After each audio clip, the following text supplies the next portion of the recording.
Commander, big month ahead. We've got the brand new Insidious Six, the Secret Warriors, and even some older characters getting a second life. Let's talk about how we're going to juggle all of that in this month's Build Positive. Just luck, it's the plan you see, and we build positively. Welcome back, Commander, to another episode of Build Positively, the series where we take a look at last month's resources and map out the smartest way to move forwards into the next one. This month, though, things are getting tricky.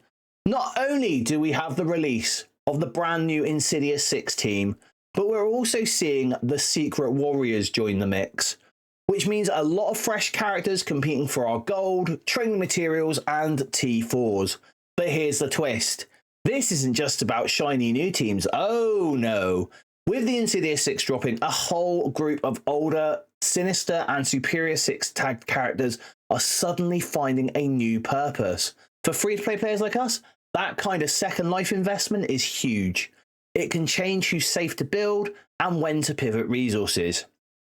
So in this month's Build Positively, we'll break down how to balance the must-have new teams with these resurging older characters, and as always, we'll chart a clear plan to help you stay efficient, competitive, and positive with your roster growth. But as per usual, we start this off with the number one golden rule. It is your game, it is your rules. If you want to build Spider-Man because that is your favorite character, then please do go ahead and do so.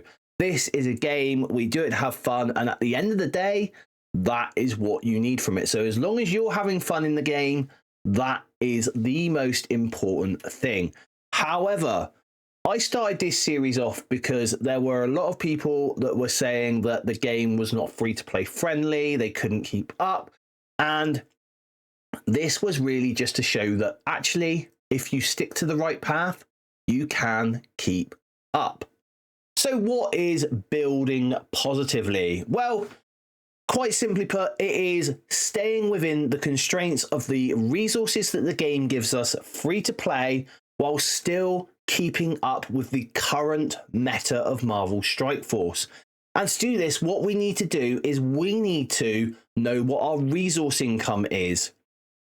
And with that, knowing that resource income and also the character sort of cadence, we can then see where we're going to build our roster month to month to month so that we can continue to build within the constraints of the game and build positively. So without further ado, let's take a look at our resource income from August.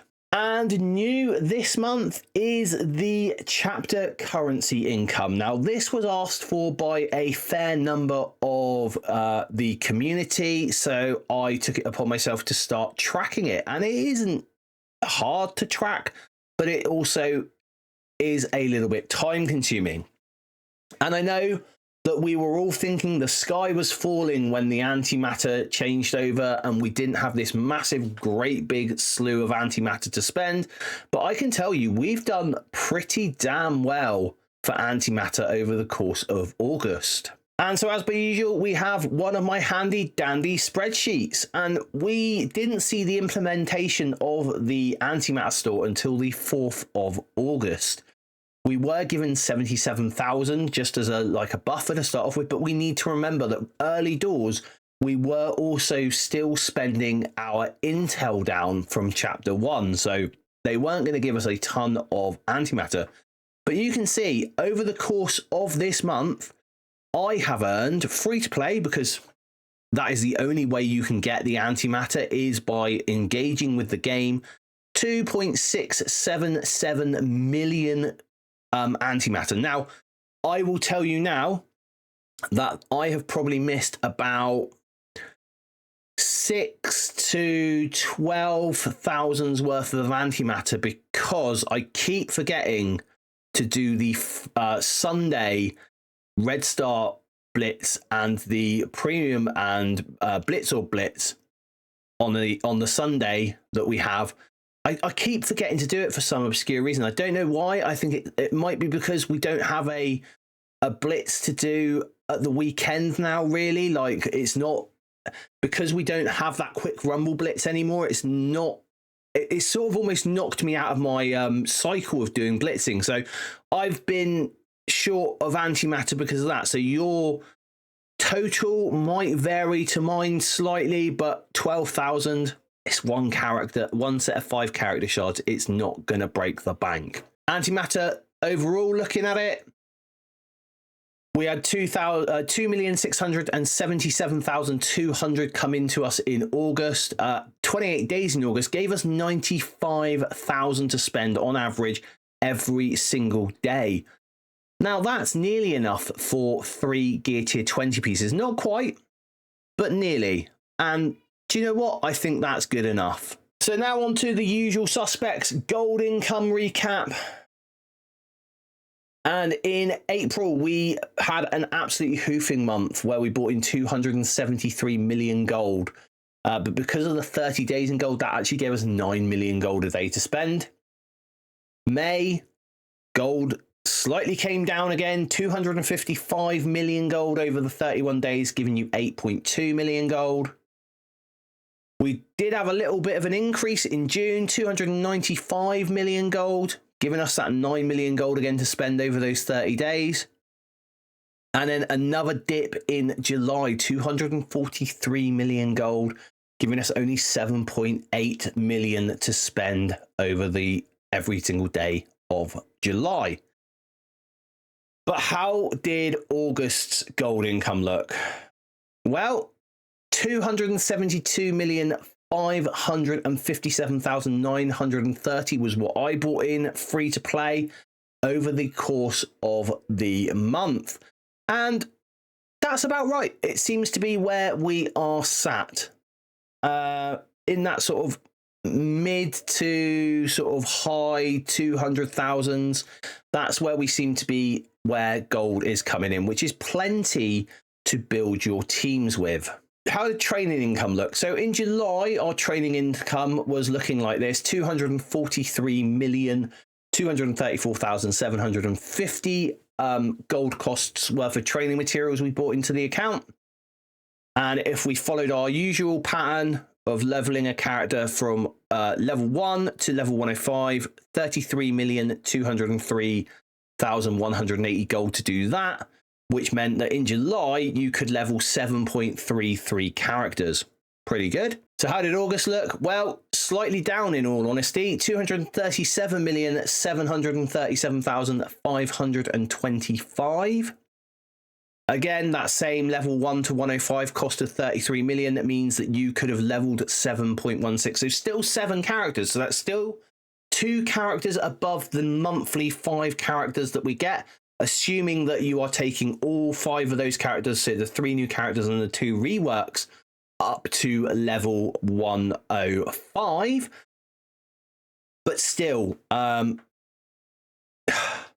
with what we know now this month, that we've got 2 teams effectively coming out, it's kind of worrying. And what about our T4s? Well, T4 income has always been one of those bottlenecks, but I tell you what, I think it's starting to loosen a little bit. So T4 economy in July looked at 4,838 T4s. So still enough to do 5 characters every month. August, though, we have had a hoofing increase of 5,528. So a ton more resources where T4s are concerned. And if we take those T4s and the total T4 cost T4 character completely, which is 840 T4s, the total characters you could fully T4 in August would have been 6.58. That is the most characters we have been able to put T4s on in a very, very long time. Power core income seems pretty steady in all honesty. 22,540 was the number of power cores that I bought in over the course of August. Now, I do have to remind you guys that I do sit within the top 10 of my arena shards. So that is why my power core income might be slightly more than yours. But still, I think anyone that is following the build positively strategy should be easily able to stay within the top 50 of their arena shard, so you wouldn't be bringing in too much less than what I am. So now that we've gone over our resource income, let's take a look at what we're looking like for character cadence.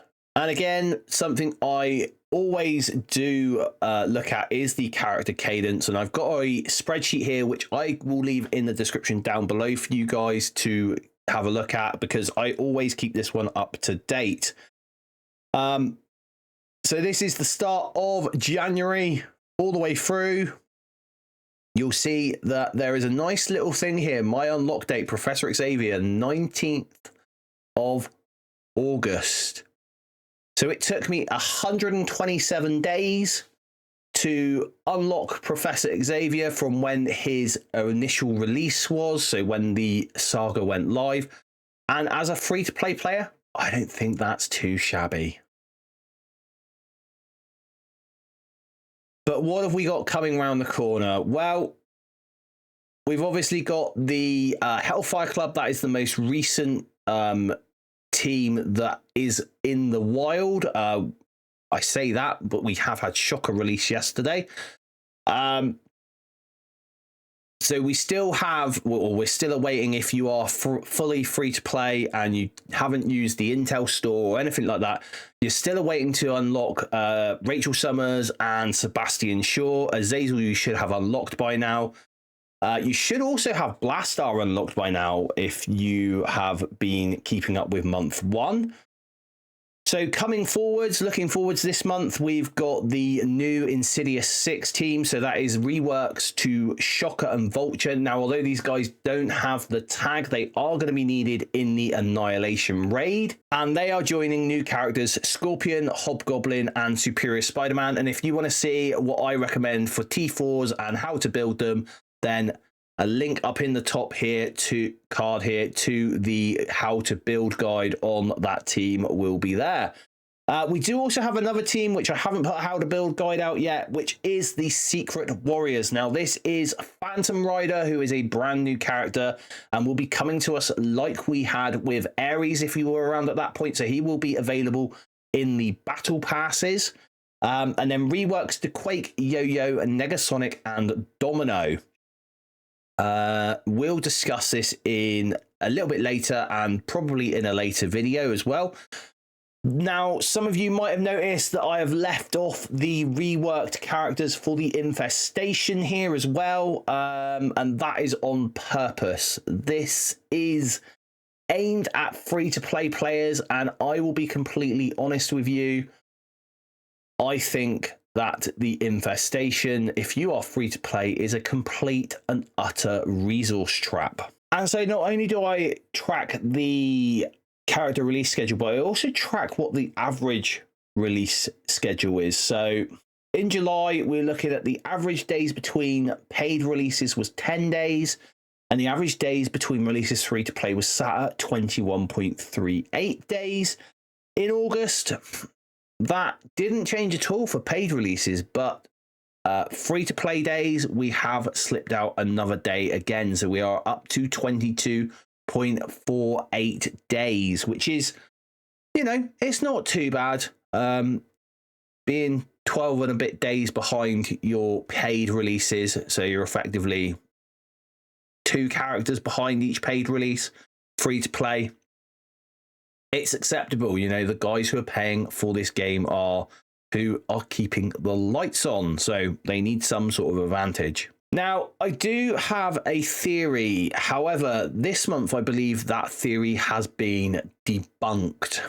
Now, my original theory for this was our training materials that we were bringing in to our account. For example, here, the August training materials are 237,737,525 were meant to cover the next month. So effectively, August would cover September's character releases.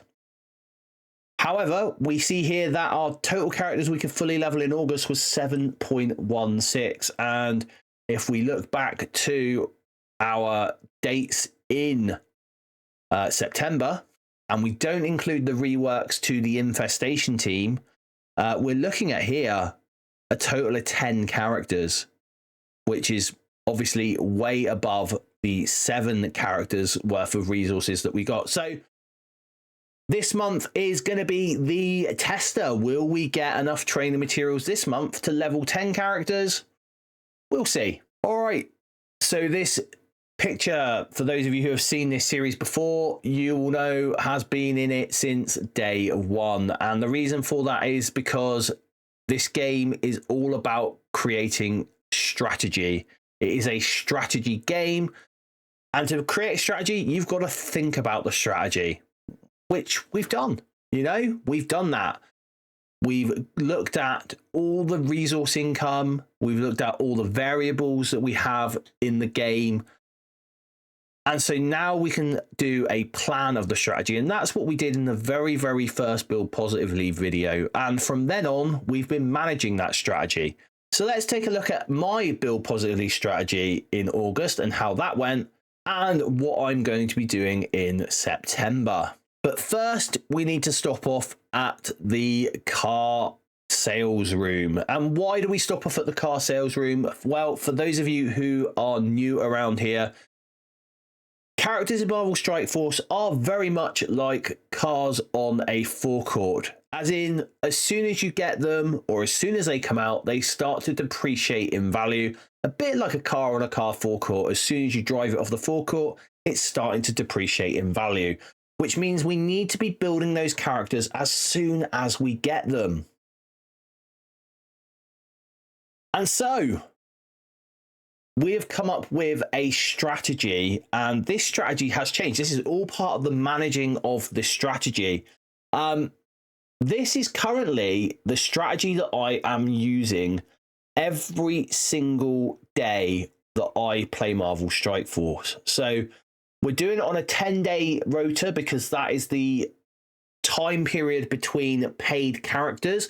Now, I am free to play, but I still like to make my strategy based off of those 10 days because you never know what Scopely are going to throw at us.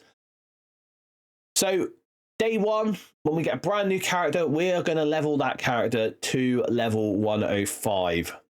And then after that, we will level for the next 10 days, we will level a post-Ares non-level 105 character to level 103 one day and level 105 the next. Therefore, giving us 4 characters every 10 days that we're going to level to from level 100 to level 105, and then a brand new character all the way to level 105 on day 1. Now, your strategy might be different to mine, but this is how I am going about it. Our average days in a month are 30.42. So in August, we were able to get 272 million gold, as we know. 31 days gave us an average gold to spend of 8.72.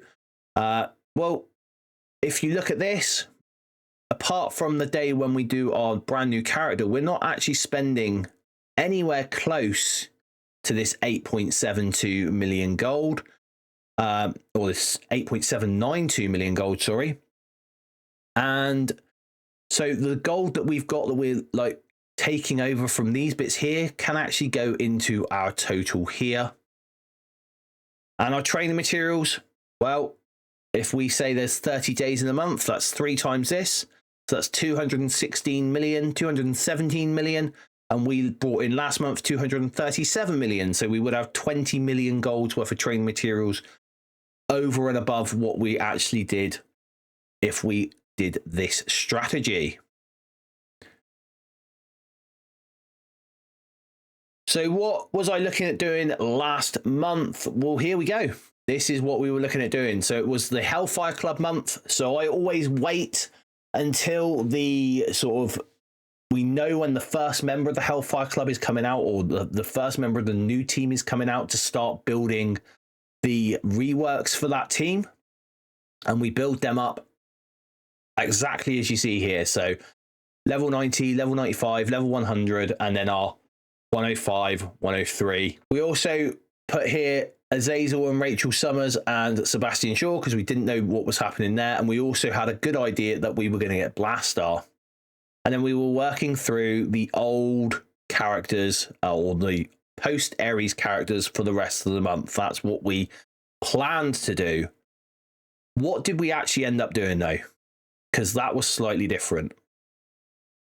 So you will see here that we did do the Emma Frost, and there's that strategy, the 103, 105. We did the Madeline Pryor, exactly the same.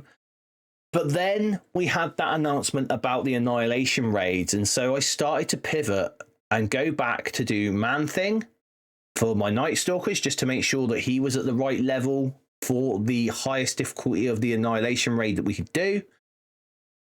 Kang we did because we took him to the Professor X saga. Then we did Blastar. We built no one on the 18th. Not a single person. Professor Xavier we built on the 19th as soon as we unlocked him all the way up to level 105. Then we carried on with Moon Knight for the Night Stalkers and Elektra for the Vigilantes. Again, we're just making sure that we've got those characters at the max level, because that is what you need to be able to comfortably sim the max difficulty of the newest raid. And then I thought to myself, well, we're going to have a new battle world coming soon, so I better work on my Astral team. So I've brought up Ancient One, Doctor Strange and Moondragon, all to level 105. I'm keeping them at Gear Tier 19, but just bringing them up to level 105 because I didn't do that when I did my actual sort of initial run of that. We then unlocked Azazel on the 30th of August, which we took him all the way to level 105 Gear Tier 19. And then on the last day of August, I took Kahori from level 100 to level 105. Again, Gear Tier 19. On that very last day, 9.8 million gold that cost me. But still, 264,612,850 golds worth of training materials I spent last month. And we had 270 million golds come in. So we didn't do too bad.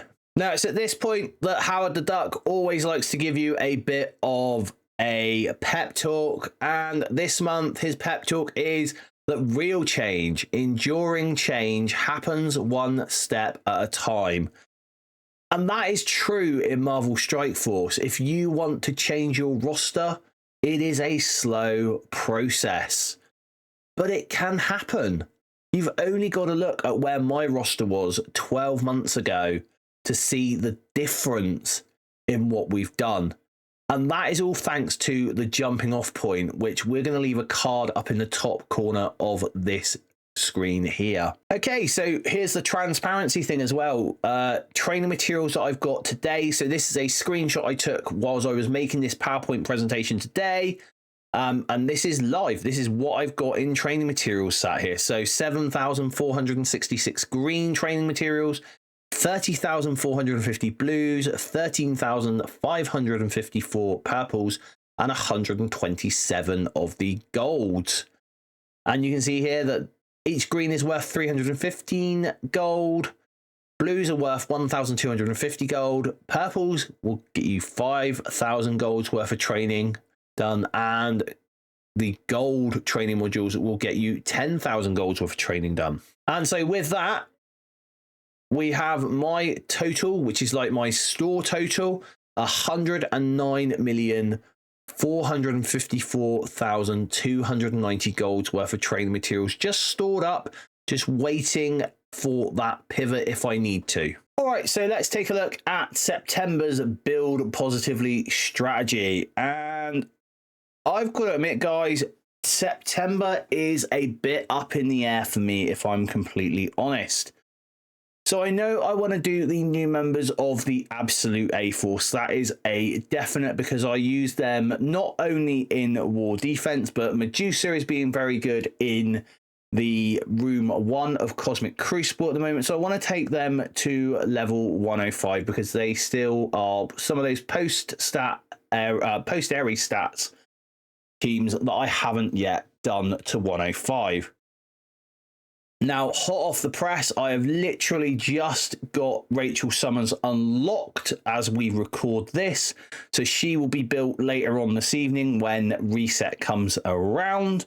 And we'll take her straight from level 1 to 105 and Gear Tier 19 on today. That's going to mean that we're going to be able to start using her in Cosmic Crucible this week, which is absolutely amazing. But you'll see here I've got a load of characters here marked in red. Now, why is that? I want to talk quickly about the Secret Warriors. Now, we know they are a team that is coming out, and we know that Scopely has ways of making us build things we don't really want to. Now, I don't really want to build Secret Warriors, and there is a moral reason behind this, which I am going to go over more in the actual Secret Warriors video that I'm going to do. But the reason why these guys are in red is because this is my sort of loose plan at the moment, is to finish off taking the Absolute A-Force and the Undying and Ares up to 105. And then that is all the post-stat Ares characters apart from Ultimus and Silver Surfer, all at level 105. However, like I said, if Scopely throws something in where we are going to have to use in an event, for example, and it's worth a good number of points, if they throw into an event that we are going to have to use Secret Warriors on offense in war, for example, or something similar like that, well, I'm going to have to do it, aren't I? It's not something I want to do morally, but it's something that I'm going to have to do so that I don't fall behind, or potentially make my alliance fall behind, which would be even worse. So this is why this is in red, because it is completely up in the air and is going to depend on what the stance is of Scopely where the Secret Warriors are concerned.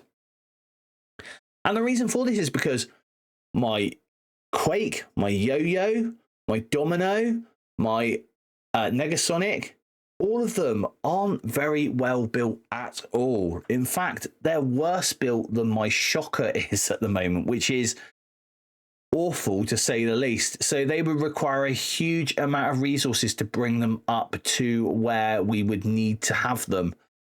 Again, like I said, that is all going to be down to the way Scopely dictates us playing the game to stay up to date with the meta. And that's how I'm building positively this month, Commander. Now, I'd love to hear from you. Drop a comment below and let me know what your plans are for the month. If you want to dive deeper, share your progress, or grab my infographics, the Jetson Squad Discord is the perfect place to hang out. You'll find a link in the description down below for that. And if you're looking for even more ways to build positively, I've got you covered. Check out these videos right here.